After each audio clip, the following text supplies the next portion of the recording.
حوزة لاعب البارسا الذي لا يحتفظ بالكرة أكثر من 3 أو 4 ثواني، ولكن كما قلت برشلونة ليس كاملا، وبالتالي هذا الحساب يكون أجمل لو كان هناك إنيستا وكان هناك ميسي، ولكن هذا تشافي وهذا الهدف الأول، وهذا فابريغاس الهداف الثاني في البارسا يفتح باب التسجيل في الدقيقة 14.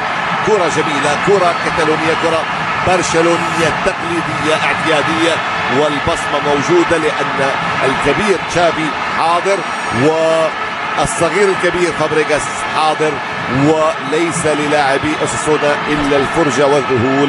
هذا هو سيسك فابريغاس يحرز الهدف الأول لمصلحة برشلونة في الدقيقة 14. لاحظ داني ألفيش بدأ الهجمة، أعطاها لتشافي، تشافي تمهل، انتظر وقدم الكرة مضمونة. يمر، لاحظوا هنا بدأت الهجمة من الجناح الأيمن بين قوسين داني ألفيش، ولاعب الوسط المعلم تشافي هرنانديز يعطي الكرة لفابريغاس، يعطيه هدفا، يعطيه هدية لا ترد.